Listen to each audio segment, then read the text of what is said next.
Hey guys, it's 21 Maxwell here and welcome to another video on our TEW series with the WWE. You join us today for our final pay-per-view before WrestleMania. It is the Fast Lane to WrestleMania in 2020. So final Raw pay-per-view before Mania. The plan is still at this moment in time to write out the full shows for Raw and SmackDown going into Mania, so we should be looking at 5 Raws and 5 SmackDowns coming to the channel. 205 Live, I'm just going to book the matches and angles without doing them because it's really a flopping brand still in 2020, and really the only people over on the show are still Neville, Grand Metalik, and to an exception Manny Andrade as well. So we're looking to try and get the Mania card over as much as possible. Some in this episode will kind of give hints towards that, the rest will obviously be made within the rest of the episodes that are to follow this. In terms of the card, I've got 12 matches written out just now of where I want it to go. There's going to be a lot more added to that. It really could end up being a proper 7-8 hour show in this game, but as I say, I like giving everybody an opportunity to shine, and I'm not going to be like WWE, just not letting people get their Mania spotlight. I think it's a good 20-30 minutes to showcase how good they are. So that's obviously down the line, that is WrestleMania. This is the Fast Lane. We are in the Detroit area tonight, and hopefully a good show. So let's just kick on to it and see how it goes. So the Joe Louis Arena in Detroit, Michigan, sold out 21,000, and we start off with some pre-show matches. A couple of reformed and kind of to an extent new tag teams. Red Dragon basically re-signed Bobby Fish because they had Kyle O'Reilly kicking about in 205 Live, wasn't doing much with them. With both of them debuting on NXT, I felt like it was a good idea to bring them together again. Both Shibata and Itami were both down as coaches in Lucha Underground, but I just felt, let's give them one last run, let's give them an opportunity as a tag team. Hulk's out our tag division, so they are the Phenomenals. Really couldn't think of a nickname, so if you can think of a tag team name for them, I'll quite happily change it. Because obviously we backdate a lot, it might take a bit of a while to show up, but any ideas for a tag name, let me know. But they tagged up together, 8-man tag, to take on Enzo Big Cass and the Vaudevillains. It turned out being a decent pre-show match that saw Red Dragon and the Phenomenals defeat Enzo Big Cass and the Vaudevillains in 9:30 when Shibata defeated Simon Gotch by pinfall. C64 does the job, a lot of good performances in there for this kind of level. The weakest being the Vaudevillains because of their continually jobbing, so no momentum, a couple of skill increases, and just a good showcase of the tag team division. As you can see there, both Shibata and Hitami with declining physical ability, which is part of the reason why they are together. Next in the pre-show, we had basically a couple of our up-and-coming women's wrestlers, and it was a pre-show bout that had some decent wrestling but didn't have much heat, and it was the tag team of one Aussie and one New Zealander. It was the talented Rhea Ripley and Evie taking on Abby Laith and Nicole Matthews, with the ladies from Down Under winning in 9:50 when Rhea Ripley defeated Nicole Matthews with the Soul Food. Plan is probably to change Evie to Dakota Kai, or Kai, however she's pronouncing it. Just really bringing the WWE characters over there to kind of establish them away from the indie names I've got. But they had great chemistry together, excellent chemistry in fact. Abby Laith was a weak link, which is quite worrying because she is really talented. But the C64 here, and basically with this, it will earn a chance and an opportunity for Rhea Ripley and Evie to take on the team of Abby Laith and Melissa, of course, these Shine Women's Tag Team Champions. But because the Sisterhood is a stable, I felt let's put them together with Nicole Matthews here to get the win over her, so Melissa will step in going forward. This is our storytelling match of the night, so holding back did affect the rating, but decent. Our first title match of the night was a decent pre-show match that saw Adam Cole defeat Kenny King in 11:47 with a flying crossbody. Cole makes the 9th defence of the European Championship. B-minus 74, Kenny King getting an opportunity because of the broken leg of Rhett Titus, so he's on his own, but Cole picks up the victory. Good performance there, and he is still your European champion. Let's kick on with the main show. So as always, hype video and pyrotechnics, and it's hyping up our 2 main events. It is for WrestleMania positions. Daniel Bryan versus Samoa Joe for the WWE Championship. Bryan winning it at the Royal Rumble. Can he defend it and book his place in the main event at WrestleMania? Oh, well, I say main event, one of the main matches, because WWE's kind of loose on that term now. We also have John Cena versus Zack Sabre Jr., the final battle, but John Cena's championship contendership is on the line. So could Zack Sabre Jr. make a push to become a #1 contender? Will he dent Cena's opportunity of challenging for that 17th World Championship? So Cena versus Sabre Jr., that also is tonight. A93, show gets off to a strong start. Crowd get hotter, 2 segments advance, we get pyrotechnics, Michael Cole's going wild. Opening match, let's go. And it was about that had some good wrestling and a decent reaction from the crowd, and it was the newly formed tag team of Dolph Ziggler and Jason Jordan who defeated TM61 and the Rhodes Brothers in 14-11. The champions TM61 went first, and then it was the Rhodes Brothers, meaning your new tag team Ziggler and Jordan win the WWE World Tag Team titles. This is basically a veteran was basically seen a guy continually lose, so because they both have a wrestling background, partnered up, and Ziggler has steered the team to championship glory. So if you've got a tag team name for Ziggler and Jordan, we'll happily change that. That will of course be a storyline that will progress over time, and we'll develop that on our Raw shows going forward. But B78, Cody was head and shoulders above everyone else with a very, very good 85 performance. That's good to see. Dustin with 59. I think you can see where we're going with that. We are looking down the line to phase Goldust back out and run with a potential American Nightmare. So a lot of good things there, a few negatives. Low morale for Ziggler, declining physical ability and stamina for Dustin. And after the matchup, just a small little segment. Jason Jordan can't believe it, but they are the new champions and they pose the tag titles to a C63. Next up, and about that had some great wrestling and a good heat alongside it, it was Jeff Hardy defeated Braun Strowman in 1740 by pinfall with a Swanton Bomb. A B+86 to end this feud. I just wanted Jeff to get a good win here. We'll just say he overcame all obstacles. There was plenty of weapons involved. And a 77 performance to Braun's 87. It's been a good feud between them, basically highlighting how much of a monster Braun Strowman is, and it takes risk-taker Jeff Hardy to defeat him. And after it, Jeff Hardy just attacks him with a ladder and does just say a diving leg drop off the ladder. But that'll be the end of that feud, as we have someone returning soon to take on Jeff going forward. More on that as time comes. Next up was the US title on the line. Really just giving everyone else an opportunity here, but it was a superb matchup that saw Austin Aries defeat Bray Wyatt, Eddie Edwards, Rusev, Will Ospreay and Pete Dunne in 1933 when AEW defeated Eddie Edwards with a 450 splash, making the 4th defence of the US title. B+84, it makes the US title look important. It made Bray Wyatt look like $1 million, and some good performances in there as well. So just really giving everyone an opportunity. Who really is left to face Austin Aries? A few good skill improvements there, and yeah, overall, pretty happy with that. Next up, John Cena's backstage. Now tonight is going to be John Cena, and he's been informed that it was then going to be a 2-on-1 match with Marty Scurll getting involved.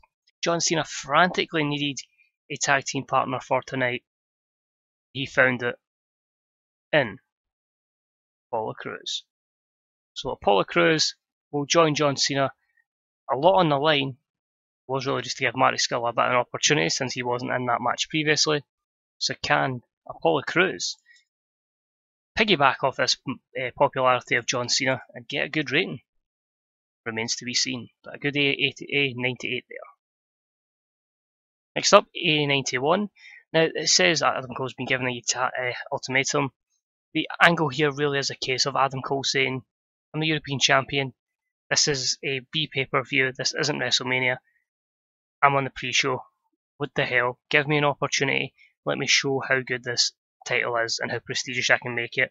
I want to be on the WrestleMania card. So Triple H said, right, cool, show me what you can do next month or so, we'll try and get you a good contender, see what happens. So A91, course, Triple H is your Raw authority figure, Jericho is your SmackDown. For some reason, Christian's on 205 Live. No idea. Next up, a good matchup saw Aleister Black defeat Bo Dallas in 1917 with a roundhouse kick. A B81 could have done a lot better here, but Aleister Black has a dislocated finger, which affected his performance. Bo was not happy at jobbing, but I felt like, I really want to get Aleister Black to the next level. So Bo will take the hit with morale, but as I say, we'll give him money just to cheer him up, hopefully. So yeah, as I say, it's one of those things. Bo Dallas will be unhappy, but we really want to try and push Aleister Black going forward. And after the match, he's basically confronted by Bray Wyatt. The lights go out, the fireflies hit, they just stare at each other. Wyatt's little noise infographic goes off, and Wyatt hits the back. So yeah, it's going to be interesting to see where it goes between Aleister Black and Bray Wyatt. Next up, we had a triple threat match for the Women's Championship. This was to see who really is the most dominant female on the Raw brand, with Charlotte being the main one on SmackDown.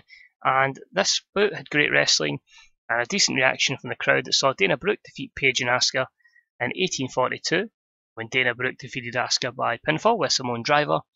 She makes her 4th defence of the Women's Championship. This next line I'm about to read out, if you heard this in real life, you would think I was on drugs. In terms of in-ring work, Dana Brooke was head and shoulders above everyone else. Asuka was the weak link, struggling to keep up with everyone else's in-ring performance.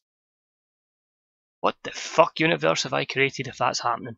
But a B8 plus 83 is good, 79 for Paige, 66 for Asuka, and 91 for Dana Brooke, who just came out during the week and said she's carrying the company, so she's certainly doing well for herself. Asuka improving performance skills. No negatives, so that's all good there. But what does it mean for the women's division going into WrestleMania? Dana Brooke cuts a promo on Charlotte, who really is the most dominant female wrestler, an A90 promo. Dana came out of it looking excellent. Could we potentially see Dana Brooke v Charlotte? Champion versus champion. Next up in that match, determining John Cena's future. It was a superb matchup that saw John Cena and Apollo Crews do the business when John Cena defeated Marty Scurll and Zack Sabre Jr. 1702, with Cena pinning Sabre Jr. with the A. Zack Sabre Jr. carried the match though in terms of in-ring performance. Cena was visibly tiring towards the end. Apollo Crews with a 77 like Cena, a 76 for Marty due to lack of pop. Sabre Jr. a 97, so a great performance from him. He really did show he can make people look good, but I was worrying that Cena's getting to that level. We both start to phase him down. A92, fantastic. Next up, Kevin Owens cuts a promo on Kota Ibushi. Storyline gains heat. It's basically a case of they had the open challenge and he was caught off guard, so he's just going to show that he's still the man and that he wants to put himself into contention going forward for championship opportunities. He's sick of people stealing the spotlight on the Kevin Owens show. Their matchup, not as good as the last one. I actually expect this to do a lot better, which is why it was co-main. But exceptional matchup saw Kevin Owens defeat Ibushi in 2020 with a package pile driver. 93 for Kota, 92 for KO. Storyline advanced. If this says it was low storyline heat, but a bit raging, because that's, yep, that would have probably been about a 90, maybe even an A-star match. That'll take a lot off it. But Owens looks good, as I say, it was basically closing a lot of storylines here. And he'll go into different things going forward. Then if Samoa Joe cut a promo on Daniel Bryan, the usual standard from Samoa Joe, he says Daniel Bryan's victory at the Royal Rumble was nothing but a fluke. He's not having some little bearded goat steal his opportunity at WrestleMania. He's going to prove he is the main man around here, and he will walk into WrestleMania as champion and get his big payday. So it's an A91. Match don't flop, please don't flop. Let's see. Yeah, I'm quite happy with that. Exceptional matchup sees Daniel Bryan defeat Samoa Joe in 27-31 with a surprise roll-up. Bryan makes the first defence of the WWE Championship, so it is going to happen at WrestleMania. Daniel Bryan defending his championship. A92, both guys with over 90 performances. No skill improvements. Negatives, Daniel Bryan's inconsistency. We end the show. champion and challenger have a heated confrontation. They just basically stare each other down. Daniel Bryan came across well. Daniel Bryan could be turning in the future, but champion, challenger, A-Star 100, WrestleMania is going to be the main event, possibly. It's hard to say what actually the main event will be, but WrestleMania, there's one match that's already booked in. Roman Reigns versus Drew McIntyre. We can add to that the WWE Championship on the line, Daniel Bryan and John Cena. Daniel Bryan, 8 segments, stay babyface for now. Overall, A93, so despite a weaker co-main event, the end of the show stared down, and the good matchup between Bryan and Joe carries us to increase their popularity in 42 regions. And I think you've got to give the usual props to Daniel Bryan and Samoa Joe for their excellent performance. I think I'm going to give it as well. I can just quickly click this. It's because I'm sitting away from my desk. I'll also give it to Zack Sabre Jr. because that performance really deserves it. Could give it to Bo Dallas, but yeah, they three were pleased for some great performances. We gained the popularity in 42. I don't think it's going to be enough to quite get us to international, which would have been a nice little boost going into Mania for a bit more money. So let's have a look here. ICW looking at Josh Bodome. Just Incredible's retiring.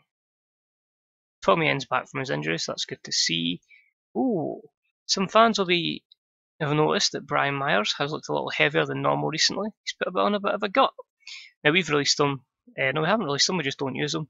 This shows how often we use them.